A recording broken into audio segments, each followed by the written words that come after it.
ब्रेकनंतर तुमचं पुन्हा एकदा स्वागत। आपण चर्चा करतो महाराष्ट्रात राष्ट्रपती राजवट लागू करावी का।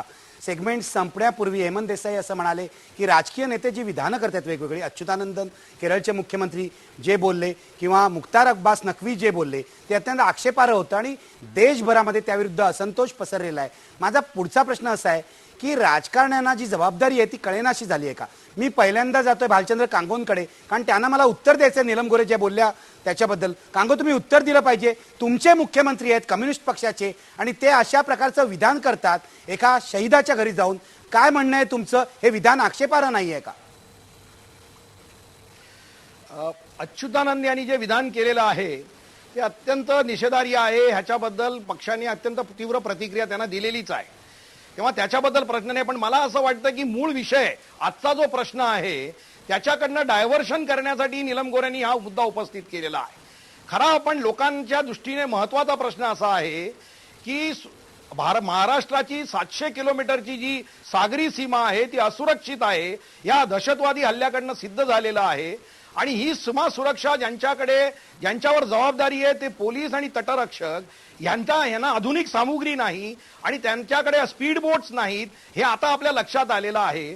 तेव्हा खरं म्हणजे नीलम गोरे यांनी असं सांगायला पाहिजे होतं की शिवसेनेचं राज्य असताना ही सागरी तटबंदी मजबूत करण्यासाठी त्यांच्या सरकारने काय प्रयत्न केले। कारण का 1993 साली जे आरडीएक्स आलं होतं ते समुद्रमार्गीच आलं होतं, त्याच्यासाठी काही दुसरी सूचना द्यायची गरज नव्हती। कारगिलचंच युद्ध झालं, 2000 लोक मेले, काय केलं सरकारनी? पार्लमेंटवर हल्ला झाला, काय केलं यांच्या सरकारनी? खरं म्हणजे हा प्रश्न आहे की दहशतवादाच्या विरोधी मजबूत सुरक्षा यंत्रणा उभी करणं। एनएसजी आपण तयार करतो पण एनएसजी कडे डेडिकेटेड विमानं नाहीत, हेलिकॉप्टर्स नाहीत आणि आता पंतप्रधानांना सांगावं लागतंय की आम्ही 4 सेंटरवर एनएसजी तयार करू, आम्ही पोलिसांना अत्याधुनिक शस्त्र देऊ। म्हणजे हा सत्ताधाऱ्यांचा बेजबाबदारपणा जो अगदी बीजेपी आणि शिवसेनेची सत्ता असताना देखील आपल्याला जाणवलेला आहे। खरं म्हणजे त्याची चर्चा झाली पाहिजे, त्याची चर्चा आता आपण करूया। कांगो, मी जातो नीलम गोरेंकडे। नीलम गोरे, तुम्ही उत्तर दिलं पाहिजे। तुमच्या सरकारवर सुद्धा आरोप केलेत कांगोंनी। एक तर पहिल्या प्रथम आमच्या सरकारच्याकडे वळण्याच्या आधी मला असं वाटतं एक सगळ्यांची सामूहिक जबाबदारी आणि शिवसेनेची प्रवक्ता या नात्याने संपूर्ण महाराष्ट्रच नव्हे तर संपूर्ण हिंदुस्थानभर हे जे दुःख सगळ्यांच्या वाट्याला आलेलं आहे त्या दुःखाबद्दल मी तीव्र असा शोक व्यक्त करते। ज्यांच्या कुटुंबांमधल्या व्यक्ती दगावलेल्या आहेत त्यांचीच कुटुंब फक्त ती व्यक्तिगत नाही तर आपल्याच कोणीतरी कुटुंबातलं दगावल्यासारखी परिस्थिती आहे। वस्तुस्थिती अशी आहे की शिवशाहीची सत्ता महाराष्ट्रात जाऊन देखील 10 वर्ष झालेली आहेत। गुरुनाथ कुलकर्णींना मला आठवण करून द्यायला पाहिजे की ज्या पक्षांबरोबर त्यांचे टोकाचे मतभेद होते त्यांच्याबरोबर त्यांनी देखील युती केलेली आहे।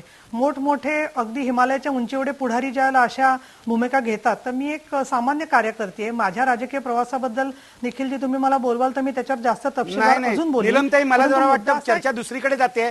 मला जे दहशतवादाचं राजकारण होतंय त्याबद्दल बोलायचं आहे। मला तुम्हाला थेट प्रश्न विचारायचा आहे। तुम्ही शोक व्यक्त केला, तुमची प्रामाणिक भावना मला समजू शकते, पण जे अधिकारी गेले हेमंत करकरे यांच्याविषयी अत्यंत घाणेरड्या शब्दामध्ये तुमच्या सामना या मुखपत्रात काही दिवसांपूर्वी लिहून आलं होतं आणि त्यांना श्रद्धांजली व्हायला तुमचे नेते गेले, त्यांच्या घरी नरेंद्र मोदी गेले, याच्यामध्ये नैतिकता आहे असं तुम्हाला वाटतं का? एक मी सांगेन की अतिरेकी विरोधी जे पथक आहे त्याच्याबद्दल काही आमचे मतभेद तुम्ही हेमंत करकरे आणि त्यांच्या अधिकाऱ्यांची धिंड काढू असं म्हणाला होतात, धिंड काढू असं म्हणाला होता। नाही, एक मी इथे स्पष्ट करीन की शेवटी अतिरेकी विरोधी पथकाच्याही पाठीमागे काही सूत्रधार आहेत आणि त्यामुळे अतिरेकी विरोधी पथकाच्या संदर्भात विशेषतः महिला अधिकाऱ्यांच्या त्याच्यात समावेश असायला हवा असं आमचं म्हणणं होतं।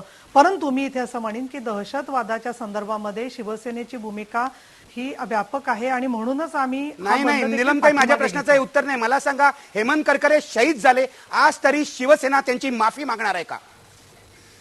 हा लोकांच्या मनातला प्रश्न आहे। तुम्ही त्यांची धिंड काढायला निघाला होतात। शिवसेना म्हणून मी माफी मागते तो प्रश्न नाहीये। एकदा नाही, या प्रत्येक शहीदाच्याकडे 100 वेळेला जाऊन आमची जर का काही त्यांची मनं दुखावली गेली असतील आमच्या टीकेमुळे, परंतु मी आपल्याला नम्रपणे विनंती करून सांगेन की त्यांच्यावरती व्यक्तिगत टीका नव्हती। व्यक्तिगत टीका होती सामनामध्ये, मुखपत्रामध्ये आपल्या नाही। मी जातोय गुरुनाथ कुलकर्णी ही व्यक्तिगत टीका नव्हती का करकरे आणि त्यांच्या अधिकाऱ्याविरुद्ध? हेमंत करकरे आणि अन्य जे या पथकाचे सर्व जे काम करणारे अधिकारी होते त्यांच्यावर जहरी टीका, नुसती टीका केली नाही जहरी टीका, वैयक्तिक टीका त्या ठिकाणी केला. आणि मला माहिती त्या ठिकाणी आहे की एका वेळी त्या ठिकाणी स्वतः हेमंत करकरे तत्कालीन गृहमंत्री यांच्याकडे जाऊन या कामातून त्यांना मुक्त करावं, त्यांच्यावर वैयक्तिक ज्या पद्धतीने टीका त्या ठिकाणी या राज्यामध्ये आणि प्रमुख पक्षांकडून त्या ठिकाणी होते, अशा प्रकारची त्या ठिकाणी त्यांनी मागणी त्या ठिकाणी केली होती की मला त्या ठिकाणी वैयक्तिक या कामातून मला मुक्त करायचं असून मला काही काम द्या.